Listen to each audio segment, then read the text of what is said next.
नमस्कार दोस्तों, आज मैं फिर आपके सामने हूँ कुछ नए मुद्दे लेकर। और आज का मुद्दा है किसान आंदोलन के 11 महीने।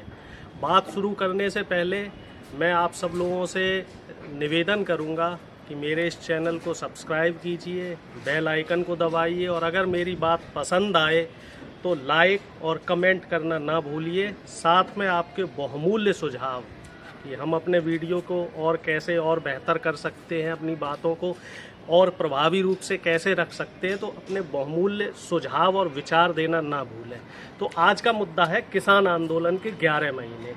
तो सबसे पहले हमें ये बात समझनी होगी कि आखिर ये किसान आंदोलन क्यों हो रहा है और ये किसान आंदोलन को, किसानों को आंदोलित होने की या फिर किसानों को धरना प्रदर्शन करने की ज़रूरत आखिर क्यों पड़ रही है। तो पिछली साल जून के महीने में संसद का ग्रीष्मकालीन सत्र बुलाया गया और इस ग्रीष्मकालीन सत्र में आधी कैपेसिटी के साथ राज्यसभा और लोकसभा शुरू की गई। इस आधी कैपेसिटी की लोकसभा और राज्यसभा में जितने सांसद होते हैं उससे आधी की संख्या में सांसद बुलाए गए। ध्वनि मत से, विश्वास मत नहीं हासिल किया गया, ध्वनि मत से जबरदस्ती डंडे की चोट पर इस कानून को, काले कानून को लागू कराया गया, पारित कराया गया। कानून को बहुत विस्तृत से बताने की ज़रूरत नहीं है, आप सभी को जानकारी है। कानून में एमएसपी का लिखित कानून नहीं है, अनलिमिटेड भंडारण का कानून इन्होंने बनाया है और साथ ही कॉन्ट्रैक्ट फार्मिंग का कानून बनाया है। तो ये तीनों चीज़ें जो है वो किसानों के फेवर में नहीं है, किसानों के हित में नहीं है। और जिन जिन देशों में ये कानून लागू हुआ है उन देशों में किसानी लगभग ख़त्म हो गई है। तो किसानों का ये आंदोलन दिल्ली के बॉर्डरों पे चल रहा है, गाजीपुर बॉर्डर, टिगरी बॉर्डर और सिंघू बॉर्डर पे। और आखिर क्या वजह है कि 11 महीने से ज़्यादा का समय हो गया है और वैसे देखा जाए तो 1 साल से ऊपर का समय हो गया है और सरकार के कान पे जूं नहीं रेंग रही है। सरकार गूंगी है, बहरी है, मौन है। सरकार आखिर किसानों की क्यों नहीं सुन रही है। सरकार के साथ साथ जो सरकार के मंत्री हैं, विधायक हैं, नेता हैं, सांसद हैं और ख़ास तौर से इसमें मीडिया का जो रोल है, अगर हम प्रिंट मीडिया की बात करें, अगर हम इलेक्ट्रॉनिक मीडिया की बात करें तो प्रिंट मीडिया और इलेक्ट्रॉनिक मीडिया का जो रोल है बड़ा नेगेटिव है। पहले दिन से ही मीडिया ने किसानों को खालिस्तानी, पाकिस्तानी, देशद्रोही जैसे शब्दों से नवाजा।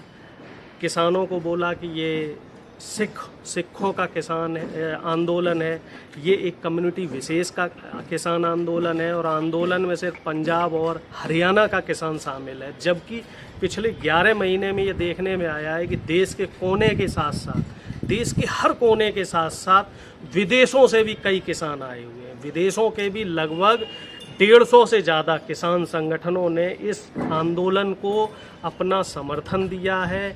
विश्व भर के 100 से ज़्यादा देश इस आंदोलन पे नज़र रखे हुए हैं और यही वजह है कि सरकार इस आंदोलन को ख़त्म नहीं कर पा रही है, क्योंकि सरकार के ऊपर इंटरनेशनल प्रेशर है और सरकार के ऊपर अंदरूनी प्रेशर है। जो सरकार के व्यापारी मित्र हैं, अंबानी, अडानी जैसे जो व्यापारी हैं, इन लोगों ने प्रेशर बना रखा है कि आंदोलनों, जो कृषि कानून है, इनको लागू किया जाए।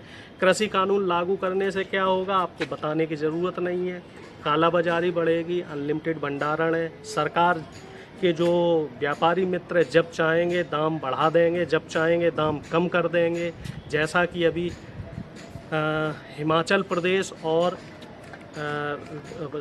जम्मू कश्मीर में देखने में आ रहा है। वहाँ पे जो सेब के बागान हैं, सेब के बागानों में एक विशेष व्यापारी जो अडानी साहब है, अडानी साहब ने सेब के सारे बागान खरीद लिए और वो अपने हिसाब से सेब की कीमतों को कम और ज़्यादा करते हैं। तो किसानों का जो ये आंदोलन है, इसमें इस समय ऐसा नहीं है कि सिर्फ किसान ही शामिल है। किसान के साथ साथ आम जनता शामिल है, इसमें युवा शामिल हैं, इसमें महिलाएं शामिल हैं, इसमें बुजुर्ग शामिल हैं। और ये आंदोलन अब तक का विश्व का सबसे बड़ा आंदोलन साबित हो चुका है और पूरी दुनिया की नज़र इस आंदोलन पर है और उम्मीद करते हैं कि सरकार जल्द ही किसानों की मांग सुनेगी, जिससे कि जो हजारों लाखों की संख्या में किसान जगह जगह प्रदर्शन कर रहे हैं, अपने परिवार को छोड़कर यहाँ बैठे हुए हैं। 800 से ज़्यादा किसानों की शहादत हो चुकी है और इन 800 से ज़्यादा किसानों की शहादत में सरकार की तरफ से अभी कोई सांत्वना नहीं आई है, कोई उनके परिवार को मुआवजे की बात नहीं की गई है। बीच में मैं आपको फिर बताना चाह रहा हूँ, बीच में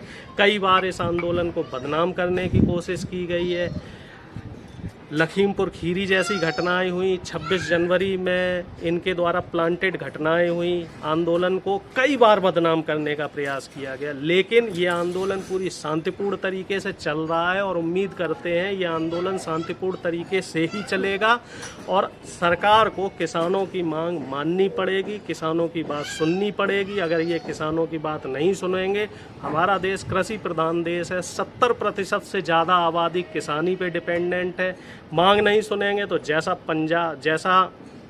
बंगाल में हुआ है, जैसा तमिलनाडु में हुआ है, जैसा केरला में हुआ है, उसी तरीके से आगामी चुनाव में जो उत्तर प्रदेश के साथ 5 राज्यों के चुनाव है, वहाँ भी भारतीय जनता पार्टी को हार का सामना करना पड़ेगा।